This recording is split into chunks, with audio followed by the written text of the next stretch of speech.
நான் வயிற்றெரிச்சலில் போடுற பதிவு, ரொம்ப ஆதங்கத்தில் போடுற பதிவு, கோவத்தில் போடுற பதிவு, சரிங்களா? இதை என்ன பண்ணுறீங்கன்னா, நடுத்தர வயசுலேருந்து வாலிப பசங்கள்லேருந்து திருமணமானவங்கலேருந்து ஆண் பெண் அனைவரும் இந்த வீடியோ பார்க்கணுன்னு தாழ்மையாக கேட்டுக்கிறேங்க. இது யூடியூபா இல்லை கூவ டியூபான்னு எனக்கு தெரியல. இது ரொம்ப சாக்கடையாக மாறிட்டு வந்துச்சு யூடியூப். நிச்சயமாக சொல்லு, ஏதோ ஒரு 4-5 பேர் அப்படி இப்படி ஒரு வீடியோ போட்டாங்க, கொஞ்சம் கிளியர் ஆகிடுச்சின்னு நினச்சோம். ஒரு சில பிரச்சனைக்கு அப்புறம் இல்லைன்றதை புரிஞ்சுது. சில பேர் ஆபாசமாக போட ஆரம்பித்தாங்க, கமெண்ட் எடுத்து படிக்க ஆரம்பித்தாங்க, அதுக்கு பாட்டு போட ஆரம்பித்தாங்க. அதை மாதிரி ஒரு 2-3 கூவமாக வந்தது. இப்போது அதெல்லாம் போய் கூவ சுனாமி வர ஆரம்பிச்சிச்சு. என்னதுங்க இது?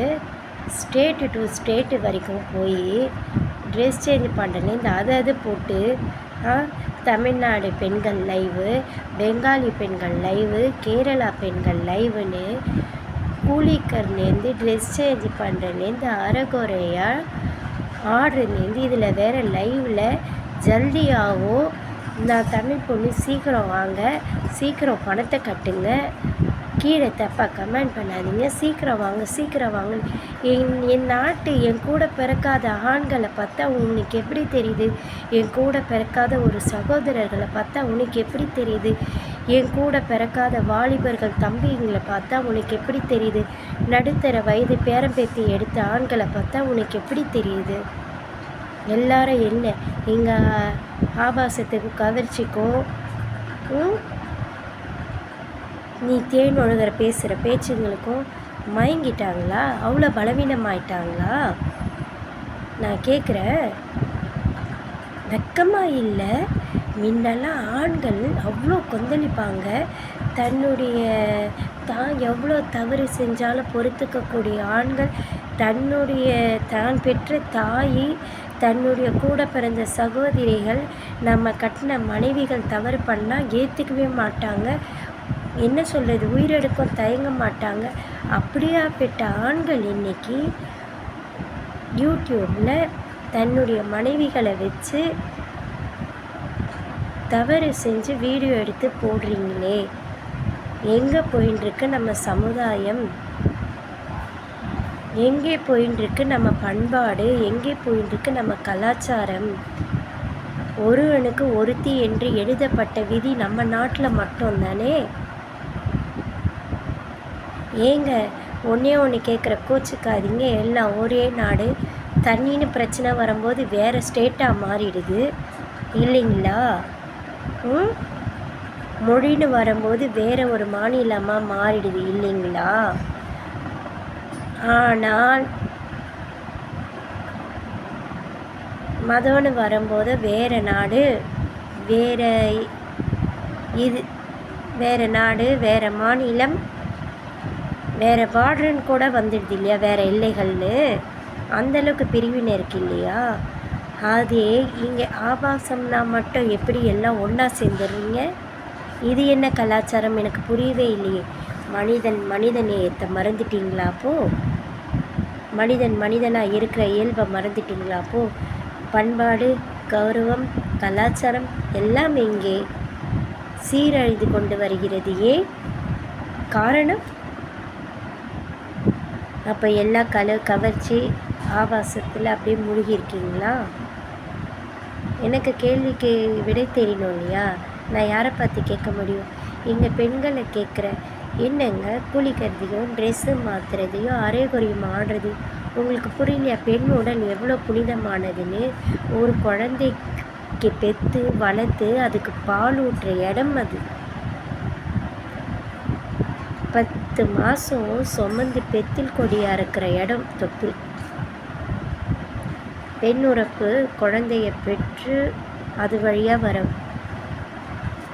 உதிரத்தை சுமந்து வரக்கூடிய உறுப்பு. நான் இதை விட எப்படி சொல்கிறது ஒரு பெண்ணா? இங்கே நான் கவர்ச்சிக்கு இடம் கொடுக்கவே இல்லை. எனக்கு தெரியாதா, முகத்தில் சாயம் பூசிட்டு, கண்ணில் மையை வச்சுட்டு, மஸ்காரா வச்சுட்டு, நீ இழிச்சு தேன் ஒழுக பேச தேன்மொழக பேசலையோ கவர்ச்சிலையோ ஆபாசத்துலையோ அது வேண்டி நிறைவுபடுத்த அன்பு, அரவணைப்பு, அறிவு. நான் இங்கே அறிவை நான் யூஸ் பண்ணுறேன், அறிவாற்றலை நம்புகிறேன், அன்பை நம்புகிறேன், பண்பாடை நம்புகிறேன், கலாச்சாரத்தை மதிக்கிறேன். 1008 பிரச்சனை இருந்தாலும் இதுதான் என் குடும்பம், இதுதான் வாழ்க்கைன்னு தெரிஞ்சு நடந்திருக்கேன். தவறு செய்ய ஒரு நொடி போதும் வாழ்க்கையில் ஒழுங்காக வாழ்கிறதுக்கு. நேரம் கிடையாது இல்லையா? இங்கே யாரை நீங்கள் நிறுத்த பார்த்தீங்க? ஒரு பெண்ணாக இருந்துட்டு ஒரு பெண்ணையா? அவள் அங்கே பசிலையும் பட்னிலையும் அவள் பிள்ளைகள் படிப்பை இழந்து அதுங்க தவறான செயலில் போகிறதுக்கு காரணமாக இருக்கக்கூடிய பெண்கள் நீங்கள் யோசித்து பார்க்கணும். யாரை கூப்பிட்றீங்க? யாரோட உழைப்பு? அவன் 24 மணி நேரம் மழையிலையோ வெயிலையோ மூட்டை தூக்கி கல்லை தூக்கி கம்ப்யூட்டர் முன்னாடி உட்காந்து பகலாக வேலை செஞ்சு உழைச்சி கொண்டு வந்து கிளப்பில் ஆடுற பெண்கள்கிட்டேயும் பப்பில் கவர்ச்சி காட்டுற பெண்கள்கிட்டேயும் யூடியூப்பில் ஆபாச பேச்சு, தேன்மொழிக பேச்சு கவர்ச்சி காட்டுற பெண்கள்கிட்டேயும் அவன் பணத்தை இழந்து, குடும்பத்தை இழந்து, குழந்த பாசத்தை இழந்து, அனாதையாகி உன்கிட்ட எல்லாம் கொடுத்து ஒன்றுமே இல்லாமல் அவன் சாகணும். அவன்கிட்டேருந்து பிடிங்கிட்டு நீ நல்லா இருக்கணுமா? வர வர யூடியூப் என்னங்க இப்படி கூவு ஆறு கடல் மாதிரி மாறிடுச்சு, அசிங்கமாக இருக்குன்னு நினைக்கவே.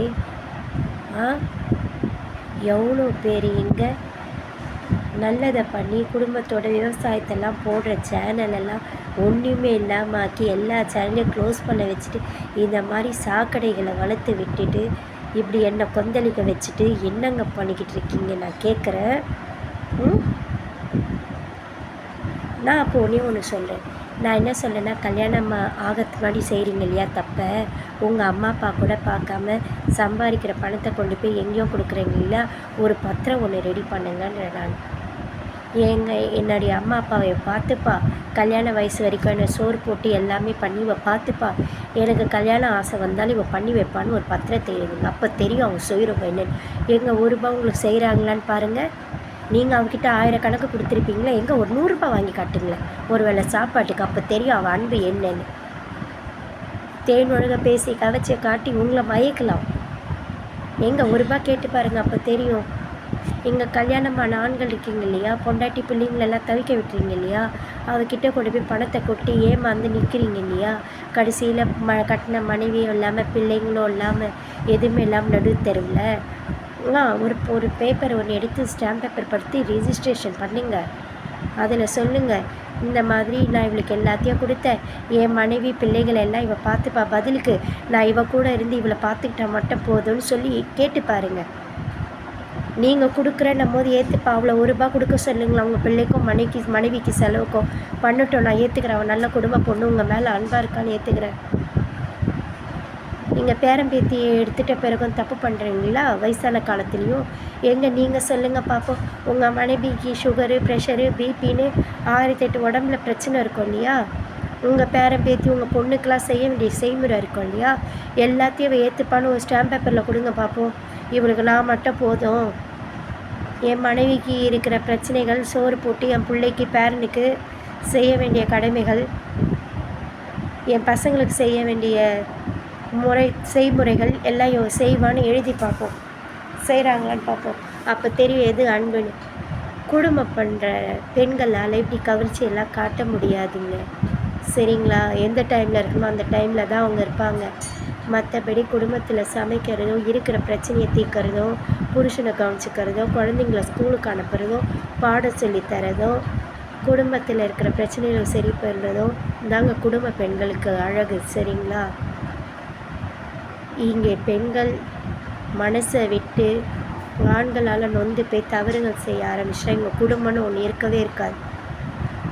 தயவு செஞ்சு இந்த மாதிரி சாக்கடை நம்பி உங்கள் குடும்பத்தை அழித்து உங்கள் பிள்ளைகளுடைய வருகாலத்தை அழிக்காதீங்க. அதே மாதிரி பேரம்பேத்தி எடுத்த நீங்கள் தயவு செஞ்சு உங்களுடைய மான மரியாதையை கெடுத்துக்காதீங்க. இத்தனை நாள் வாழ்ந்த வாழ்க்கைக்கு உங்கள் மனைவிக்காக பெயரை உருவாக்கிறாங்க. நான் அதை தான் ஒரு தாயா, சகோதரியா, தோழியா, உங்கள் கூட பிறக்காத ஒரு பிறப்பா நான் இதை தான் கேட்பேன். கையெடுத்து கும்பிட்டு கேட்குறேன். இங்கே நான் வெறும் என் அறிவையோ, என் சிந்தனையோ, என் தெளிவான என் பாதையோ நான் கரெக்டாக நோக்கி போயின்ட்டுருக்கேன். என் நாட்டு ஆண்மகள் தன்னுடைய மனைவி, குழந்தை, குட்டின்னு குடும்பத்தோடு சந்தோஷமாக இருக்கணும். அதுதான் எனக்கு தேவை. இங்கே பெண்களாக இருக்கணும். தன்னுடைய குடும்பத்தை கவனிச்சிட்டு அடக்க உடக்கமாக இருக்கணும். நல்ல வீடியோ போட முடிஞ்சால் போடுங்க, இல்லைன்னா மூடிட்டு உட்காருங்க. இதை விட நான் எதுவும் சொல்ல விரும்புகிறேன். அழிகிற பாதையை உருவாக்கிக்காதீங்க, ரொம்ப கஷ்டம். தன் குடும்பத்தை தானாக கெடுத்துக்காதீங்க, சொந்த செலவில் சூனிய வச்சுக்காதீங்க. நன்றி, வணக்கம்.